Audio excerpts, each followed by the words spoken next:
The story of Winnipeg street gangs is a complex and often misunderstood one, deeply rooted in the city's history and social fabric. To truly understand the situation today, we have to look back at the historical and social factors that created the environment for these groups to emerge. For decades, Indigenous communities have faced systemic challenges, including the devastating legacy of residential schools, intergenerational trauma, and economic marginalization. These factors led to a breakdown of traditional family structures and community support systems. As many Indigenous people moved from reserves to urban centers like Winnipeg, seeking better opportunities, they often encountered significant barriers. They faced limited access to education, housing, and employment, and frequently experienced discrimination. This created a sense of alienation and hopelessness, particularly for young people. With few positive outlets and a lack of connection to their cultural identity, many felt lost and disconnected. It was within this environment of social and economic exclusion that street gangs began to form in the 1980s and 90s. Initially, these groups offered a sense of belonging, identity, and protection that was missing elsewhere. They provided a surrogate family for youth who felt abandoned by society.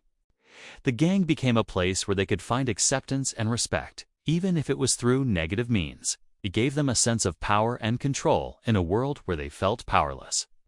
The names of the gangs themselves often reflected a desire to reclaim a sense of Indigenous identity, even if it was a distorted version of it. Over time, however, what started as a search for belonging evolved. The allure of quick money from illicit activities became a major driver. This turn towards criminal enterprise transformed these groups from social circles into more organized and often more dangerous entities. The cycle of involvement became harder to break as members got deeper into illegal activities. This is not just a story about crime. It's a story about survival and the search for identity in the face of immense adversity. Understanding this background is crucial because it shows us that the issue is not just about individual choices, but about a much larger societal problem.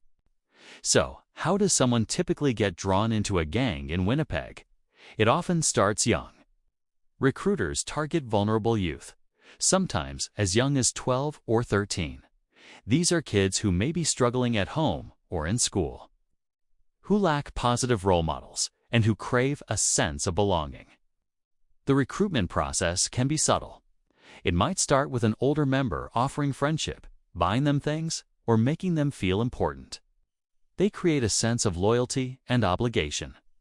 This initial phase is often called the honeymoon period, where the benefits of being in the gang are emphasized: the camaraderie, the parties, the perceived respect. The darker side is hidden.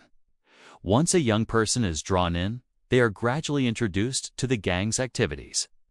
This might start with small tasks like acting as a lookout and slowly escalate to more serious involvement. The initiation rituals, which can vary, are designed to prove a recruit's loyalty and sever ties with their old life, making it harder to leave. Leaving a gang is an incredibly difficult and dangerous process. Members who try to leave often face severe consequences, as it's seen as a betrayal. They may be threatened or targeted, and their families can also be put at risk. This fear is a powerful tool that gangs use to maintain control over their members. Furthermore, many who have been in a gang for a long time find they have no other support system. They may have a criminal record that prevents them from finding a job, and they may have burned bridges with family and friends outside the gang. They feel trapped, with nowhere else to go. The impact of gang activity on the wider community is significant.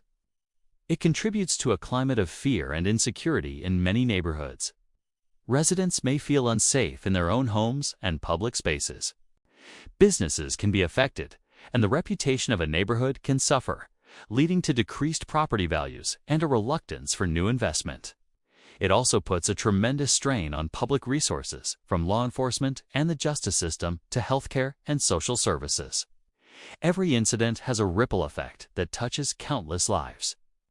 However, amidst these challenges, there is a powerful movement of hope and healing in Winnipeg.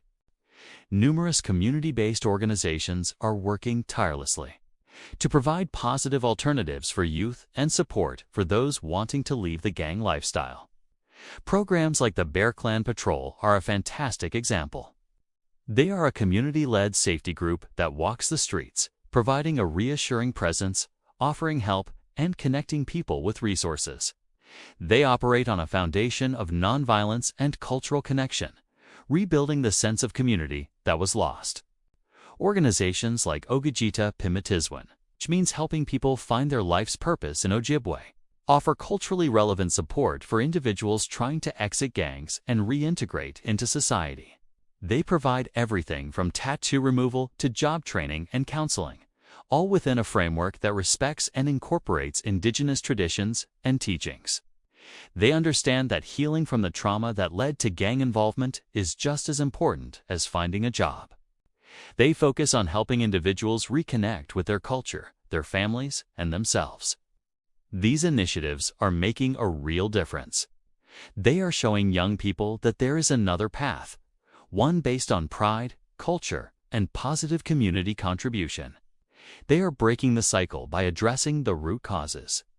The work is challenging, and it requires long-term commitment and resources. But the success stories are a testament to the resilience of the community. Every person who successfully leaves a gang and rebuilds their life is a victory. So, what can be done to further support these efforts? It starts with changing the conversation. We need to move beyond simple narratives and understand the complex reasons why gangs exist. This means supporting policies that address poverty, inequality, and the lingering effects of historical trauma. It means investing in education, mental health services, and culturally appropriate programs for Indigenous youth. It means creating real economic opportunities so that young people have viable, positive alternatives. On an individual level, we can all play a part. We can support the community organizations doing this vital work, whether through volunteering, donations, or simply by spreading awareness about their efforts. We can challenge stereotypes and promote a more informed and compassionate understanding of the issue. We can be mentors and positive role models in our own communities. By fostering a society that is more inclusive and supportive, we can help create an environment where every young person has the chance to thrive and where gangs no longer have a place to take root. The path forward is one of community, healing, and opportunity.